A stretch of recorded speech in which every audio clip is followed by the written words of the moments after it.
You walk every day, you eat well, you take your supplements. Your doctor says your numbers look fine, and yet names slip away. A word disappears right in the middle of a sentence. You walk into a room and forget why you went there. You lose your train of thought in a conversation you started yourself. Most people hear that and think the same thing. I'm just getting older. But what if that is not what is happening? What if those small lapses are not normal aging at all, but warning signs that your brain has been running on a shrinking supply of blood and oxygen for years without a single alarm going off? Here is the uncomfortable truth. By the time most people notice changes in memory, focus, or mental sharpness, the process behind those changes has often been building silently for 10 to 20 years. The damage does not begin when symptoms appear. It begins long before that, quietly, invisibly, while life continues as normal. I have spent more than 20 years studying the connection between circulation, vascular health, and brain aging, and one pattern repeats itself more than any other. Smart, active, health-conscious people. People exactly like you, who did everything right and still watched their sharpness slowly fade. Not because they failed, but because nobody showed them where the real problem was hiding. Today that changes. I am going to show you exactly when the window to protect your brain opens, how fast it begins to close, and the simple 3-step morning protocol that keeps it open longer than most people ever realize is possible. And stay with me until the end, because I will also show you the one thing many health-conscious adults do every single morning that is quietly speeding up brain aging without causing a single symptom strong enough to get their attention. Most people believe memory decline starts the day they notice it, the day they forget a name they should know, the day a word disappears mid-sentence, the day they walk into a room and cannot remember why they went there. That feels like the beginning. But it usually is not. By the time those moments appear, the process behind them has often been running silently for 10, 15, even 20 years. That is what makes brain aging so different from most other health problems. The warning signs arrive late, long after the first changes have already taken place. The reason is that your brain is remarkable at hiding trouble. When one pathway becomes less efficient, the brain finds another route. When one area receives a little less blood flow, nearby areas help carry the load. For years, sometimes decades, this quiet compensation keeps everything looking normal from the outside. You continue working, you continue driving, you continue having conversations, you continue believing everything is fine. Meanwhile, the brain is spending more and more energy just to produce the same results. Think of it like a city managing road closures. At first, traffic simply takes another street, then another. People still reach their destination, so nobody notices a problem. But eventually there are too many closures and not enough alternate routes. That is when delays begin. The brain works in exactly the same way. What people experience as sudden memory decline is usually not the beginning of the problem. It is the moment the brain finally runs out of easy detours. And here is the part that surprises most people. For many adults, the window to protect the brain actually opens into their early 40s, not their 60s. Not their 70s, their 40s. This is when blood flow to the brain can begin a slow, steady decline that most people never feel. No pain, no alarm, no obvious sign that anything has changed. That silence creates a dangerous myth, that the right time to protect the brain is when memory problems appear. But that belief is exactly backwards. The best opportunity to protect the brain exists before symptoms arrive. That is when the brain still has flexibility. That is when it responds most strongly to change. And there is one number that reframes everything. Research shows the brain can lose up to 20% of its peak blood flow before a single noticeable symptom appears. 1/5 of your peak supply, gone quietly, while you still feel completely normal. That is why waiting for symptoms is such a costly strategy. The brain's warning system is delayed by design. To understand why this window exists, and why it closes faster for some people than others, we need to look at what is actually happening inside the brain's supply system. Your brain makes up only about 2% of your body weight, yet it uses roughly 20% of all the oxygen your body takes in every single day. No other organ demands so much while weighing so little. Every memory, every thought, every decision, every word you speak depends on a steady, uninterrupted supply of oxygen-rich blood arriving exactly when it is needed, not occasionally, constantly. And when that supply begins to fall short, even slightly, The brain is the first place the effect is felt, and usually the last place people think to look. Think of your brain's blood vessels as a vast network of irrigation channels, feeding an enormous field. When those channels are wide and flowing freely, every part of the field receives what it needs. Everything thrives. But when those channels begin to narrow, slowly, silently, over many years, the field does not die all at once. It dries out from the edges inward. The center stays green for a long time. The damage is easy to miss. Everything still looks normal from a distance. Only later do the dry patches become impossible to ignore. Your brain follows the same pattern. Over time, artery walls lose their flexibility and become stiffer. Instead of expanding naturally with each heartbeat, they become less responsive. At the same time, the delicate inner lining of those vessels, called the endothelium, begins to work less efficiently. One of its most important jobs is producing nitric oxide, the natural substance that helps blood vessels relax and stay open. As nitric oxide production falls, the vessels stay tighter than they should. Blood moves through them more slowly. It also becomes slightly thicker over time, especially when hydration and circulation are not ideal. The result is that less blood reaches the brain with every passing year. Not dramatically, not all at once, just a quiet, steady reduction that builds on itself slowly. Parts of the brain begin operating on a smaller oxygen budget. Processing becomes a little slower. Focus becomes harder to hold. Names take longer to arrive. Mental sharpness fades around the edges. Most people assume this is simply aging, but very often it is a supply problem. And this is where standard advice falls short. Walking is genuinely good for the heart. Regular cardio matters. But a stronger heart is only part of the equation. You can have a perfectly functioning pump, pushing blood through vessels that have become stiff, narrow, and less responsive over time. The pump is working. The delivery system is not. That is exactly why the first technique works when walking alone does not. Because instead of focusing only on the heart, it targets the blood vessels themselves. The channels the brain depends on every single minute of every single day. Before we get to the solutions, there is something important to cover first. The brain usually gives warnings before serious problems develop.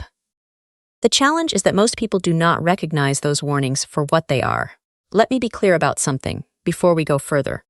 What I am about to describe are not diagnoses. They are not proof that something is permanently wrong. They are early biological signals. Small messages from the body suggesting that the brain's supply system may be under more pressure than it used to be.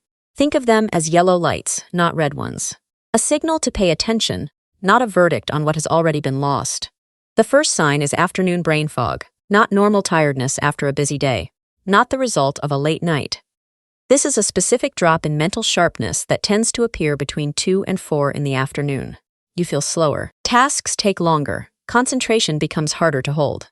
5 years ago, you may have worked straight through that same window without noticing the clock. Now something feels different. When the brain has less blood flow available, it becomes more careful with how it uses its resources. As the day progresses, that smaller oxygen budget becomes harder to stretch. The result is a gradual decline in mental performance that builds across the afternoon. The second sign is word-finding delays. Most people describe it the same way. The word is there. You know it. You can almost see it. But it takes an extra second or two to arrive. Then suddenly it appears. This is not the same as forgetting. The information still exists. The pathway to reach it is simply moving more slowly than it once did. When blood flow to the brain becomes less efficient over time, processing speed is often one of the first things affected. The third sign is reduced mental stamina. This one is easy to overlook because it develops gradually. A long article that once felt effortless now asks for more concentration. A detailed conversation becomes harder to follow from beginning to end. Holding several ideas in mind at the same time feels more demanding than before. Nothing dramatic has happened. You can still do the task, but the task is costing you more than it used to. It is like climbing a hill that quietly becomes steeper every year. You still reach the top. It just takes more out of you each time. Here is what matters most about all three of these signs. They appear long before permanent decline. In most cases, they are the body's early warning system doing exactly what it was designed to do, telling you something has shifted while there is still time to respond. That is not a reason for fear. It is a reason for action. The window is still open. The brain is still adapting. The system is still responding. And the earlier you act, the greater the potential benefit. Which brings us to the first technique, and why it targets the exact mechanism sitting underneath all three of these signs. Let us start with the first technique, and I understand what some people are thinking. If this is about brain health, why are we talking about muscles? Because the problem we are targeting is not memory itself. The problem is the blood vessels feeding the brain. Remember the 3 warning signs: afternoon fog, word-finding delays, reduced mental stamina. All 3 trace back to one underlying issue: arterial stiffness. When blood vessels lose their flexibility, blood cannot move as efficiently as the brain needs it to. And over time, that means less oxygen reaching the areas responsible for thinking, memory, and focus. That is why the first technique trains the blood vessels directly. The method is called isometric training. The name sounds complicated. The exercise is surprisingly simple. An isometric exercise is any exercise where the muscles work hard while the body stays mostly still. No running, no jumping, no expensive equipment, just controlled, sustained muscular effort. Here is what happens inside the body when you do it. When you hold a position like a wall sit or a plank, your muscles temporarily compress the small blood vessels running through them. Then when you release, blood rushes back through those vessel cells. That repeated pattern of compression and release sends a training signal to the inner lining of the vessel walls, the endothelium. The endothelium responds by producing more nitric oxide, the natural substance that keeps blood vessels relaxed, flexible, and open. More nitric oxide means more flexible vessels. More flexible vessels means better blood flow. Better blood flow means more oxygen reaching the brain. This is vascular physiotherapy. You are not just training your muscles. You are training the delivery system that supplies your brain. And the research behind this is striking. A large 2023 review published in the British Journal of Sports Medicine compared many different forms of exercise: walking, running, cycling, weight training. Isometric exercises came out on top for improving vascular function and reducing arterial stiffness. That is a significant finding, because healthier vessels mean better delivery of blood, oxygen, and nutrients, including to the brain. The protocol is straightforward: 2 minutes of wall sit, followed by 2 minutes of forearm plank, followed by 2 more minutes of wall sit. 6 minutes total. No gym, no equipment. You can do this in your living room before breakfast. For the wall sit, slide your back down a wall until your knees are comfortably bent. A perfect right angle is not required. Hold the position and breathe normally. For the plank, rest on your forearms with your body straight and your core gently engaged. If you are just starting out, begin with 30 seconds of each exercise followed by a 30-second rest. Repeat once, then add 15 seconds each week. Slow, consistent progress is always more effective than an ambitious start, followed by 3 days of soreness and no routine. And there is one rule that is not negotiable. Never hold your breath, not for a moment. Many people do this automatically when effort increases. The body braces, the throat locks, the breath stops. But breath holding spikes pressure inside the skull and works directly against the vascular benefit you are building. Effort goes into the legs and core. The breath stays slow, steady, and relaxed throughout. If you cannot breathe normally, the exercise is too difficult. Modify it immediately and continue. The vessels are now primed and trained. The second technique builds directly on that foundation by telling your nervous system to let those vessels stay open. The second technique works on something most people never consider when they think about brain health. Not cholesterol, not fitness, not diet, the nervous system. Many adults carry a low-level stress signal throughout the entire day. Not anxiety, not obvious tension, just a constant background hum telling the body to stay alert. The problem is that this signal also tells blood vessels to stay slightly tighter than they should. When that happens day after day, year after year, the brain quietly receives less blood than it was designed to receive. Not because of any single dramatic cause, but because the delivery system is never fully allowed to relax. This is where resonance breathing comes in. When you slow your breathing to 6 breaths per minute, 5 seconds in, 5 seconds out, something specific happens inside the body. Your breathing pattern begins to synchronize with your heart rate in a way that directly activates the vagus nerve. The vagus nerve is the main pathway of your body's calming system. When it activates, blood vessels relax, stress hormones begin to fall, and the body shifts from defense mode into recovery mode. This is not a relaxation technique. It is a targeted physiological shift with documented effects on vascular tone and brain blood flow. The instructions are simple. Sit comfortably. Close your eyes. Put the phone face down. Inhale through your nose for 5 seconds. Exhale through your mouth for 5 seconds. Continue for 2 minutes. 12 slow, deliberate breaths. Many people notice something around 90 seconds in. A gentle warmth spreading into the hands. That warmth is real and meaningful. It is peripheral vasodilation, the body's blood cells opening as the nervous system shifts state. When the hands feel warmer, the vessels feeding the brain are relaxing too. Now move directly into the third technique. This one surprises almost everyone because it sounds too simple to matter. Water, not a supplement, not a specialized drink. Plain water, taken in a specific way that most people have never thought about. Here is the science. Mild dehydration, just 1 to 2% of your body weight, measurably reduces the volume of blood circulating to the brain, thickens that blood so it moves more slowly, and directly impairs short-term memory and processing speed. This is not general wellness advice. It is well-documented, peer-reviewed neuroscience. And it affects most adults over 40 because the thirst signal becomes less reliable with age. You can be meaningfully dehydrated and feel completely normal. But here is the detail that most people miss. It is not just how much you drink. It is how you drink it. Gulping a full glass of water quickly triggers a mild stress response. It partially cancels the calm state you just created with the breathing exercise. Slow, deliberate sipping does the opposite. It extends the relaxed state and allows the body to absorb the fluid without activating any tension. Immediately after the breathing exercise, take 450 to 500 milliliters of plain water over 2 minutes. One small sip every 10 to 15 seconds, no rushing. Now step back and look at what the 3 techniques have built together. The first technique trained your vessel walls to become more flexible and open. The second told your nervous system to let them stay that way. The third filled those open, relaxed vessels with the fluid volume the brain needs to carry oxygen efficiently. Each technique builds on the one before it. Remove any one of them and the effect is smaller. Keep all 3 in sequence, and the result is something no single habit can produce on its own. Knowing what to do is only half the equation.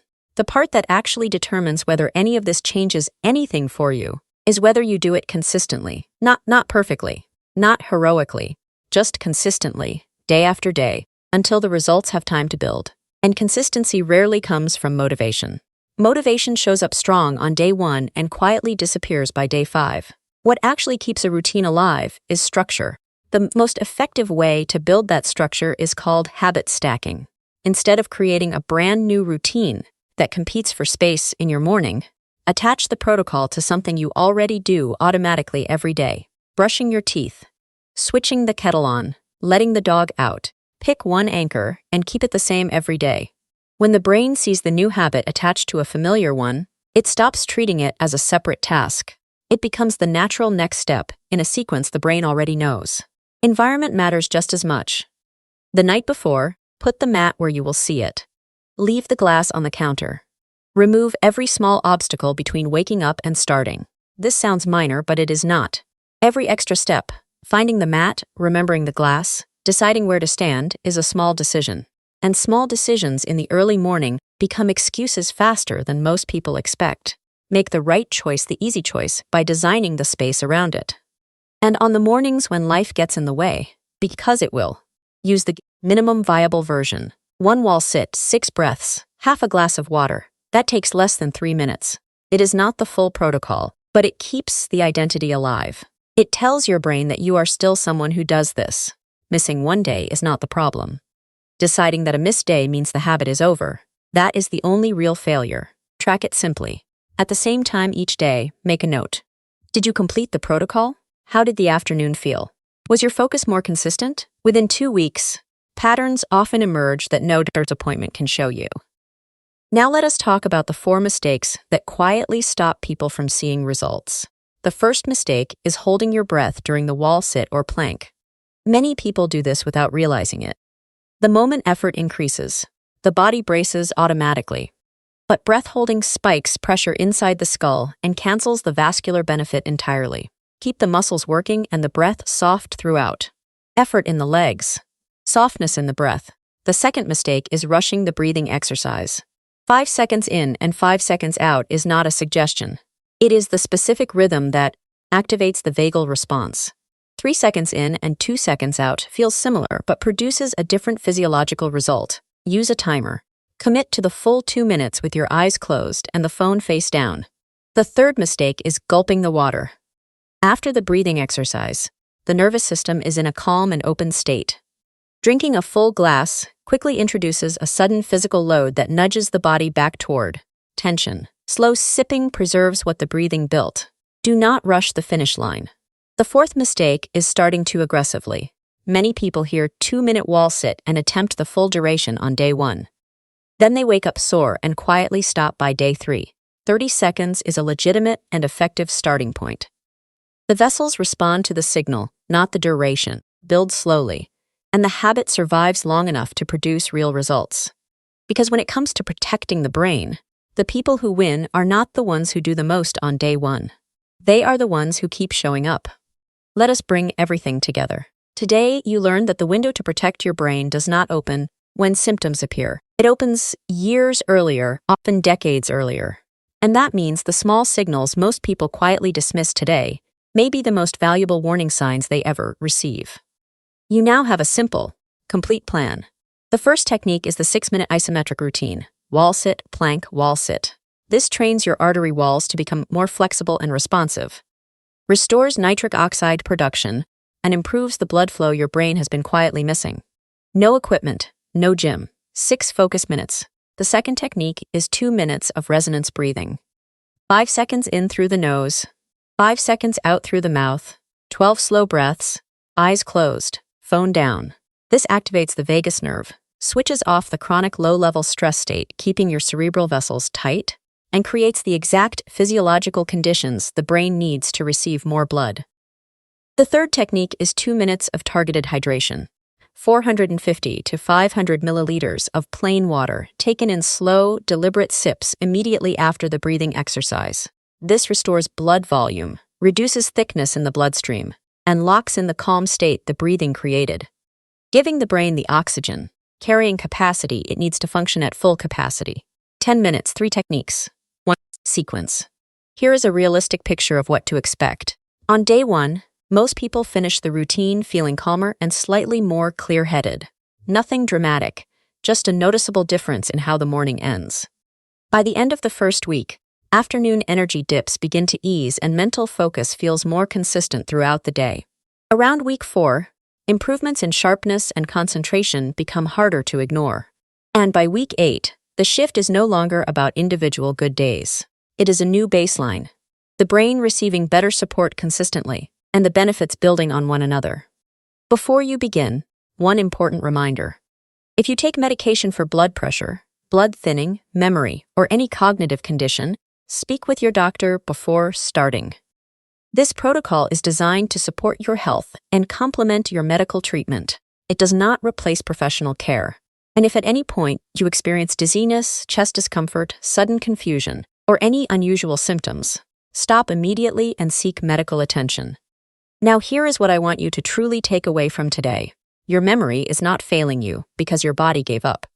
Your brain has been working on a reduced supply, quietly, without warning, while you went about your life and did everything you were told to do. That is not failure.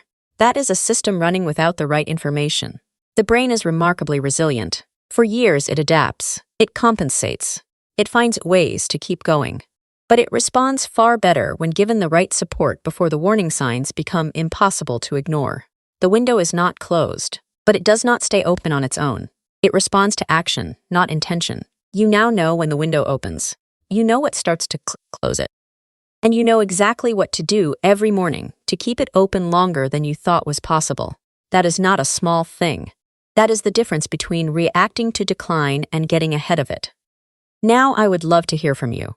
Which of the 3 warning signs do you recognize most in yourself? The afternoon brain fog, the word-finding delays, or the reduced mental stamina? Tell me in the comments below. I read every single one. And your answer helps other people watching realize they are not alone in what they are noticing. Try this protocol for 7 mornings, just 7. Then come back and tell me what shifted. Your energy, your focus, your clarity, your sleep. Those real observations from real people matter more than any study I could cite. If you found value here today, subscribe and turn on notifications. Because next week, I am covering the single overnight mistake that accelerates brain aging while you sleep, and the part that makes it worth your attention. It is affecting people who believe they are already sleeping well. I will see you there.